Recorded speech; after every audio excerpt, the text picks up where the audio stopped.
I have now completed my first ever marathon and can happily say I'm part of the 1%.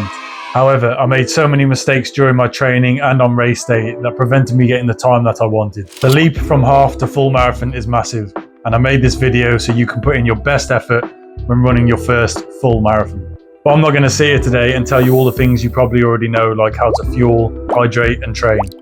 Instead, I'm going to share all the factors that went wrong for me during my training and on race day, and how I'm going to do things differently going forward. A desperate one-eyed fighter, rolling willingly just to try to get in the shot that will finish things in. Oh, the uppercut! What an uppercut by Douglas, and down goes Tyson. Now, first things first, check what the conditions are going to be like on your race day, and make sure you plan and prepare appropriately based on those conditions. The most important thing I learned during this whole experience was how much heat and temperature can affect your overall performance. Most races, especially marathons, start really early in the morning, but we didn't set off until 11 a.m. So we was running in peak heat, peak conditions. When running in the heat, you obviously need the right clothing and apparel, light breathable clothing, sunglasses, a hat. I had all of that. The one thing I didn't have was sun cream, and I ended up getting burnt and looking like one of those squishy sweets. However, sunburn was the least of my concerns, because at the time I didn't realise, or I didn't understand, that I had to adjust my pace based on the heat, temperature and humidity that I was running in. So I was aiming between 5 minutes 10, 5 minutes 20 per K, but based on this chart, I should have been running around 5:40 or slower.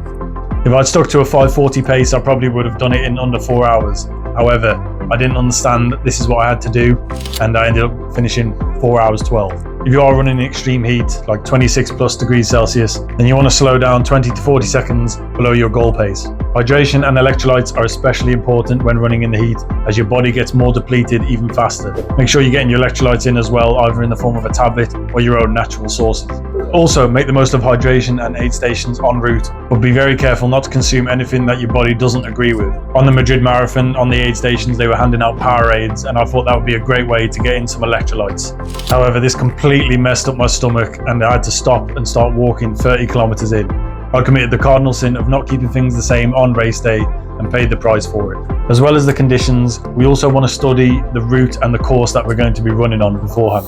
If there is a lot of elevation on your course, but you've only been training mostly flat routes, then this will be a big shock to the body. I found out after the race that Madrid is one of the toughest marathons in Europe based on elevation. However, while I wasn't aware of the total elevation on the race, my training contained lots of hills and elevation gain, so my body was quite prepared for this on the race. One of the final things I learned from all this was not to overrun and listen to your body. I was so focused on improving my running times and my fitness that my legs were absolutely battered a week prior to the race. If you end up in this situation like me, then you need to stop running and start doing some kind of cross training while focusing on your recovery.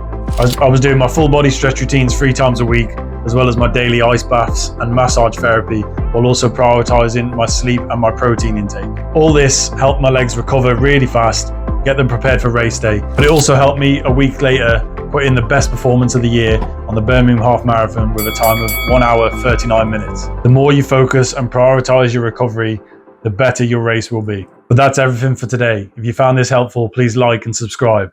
Thank you.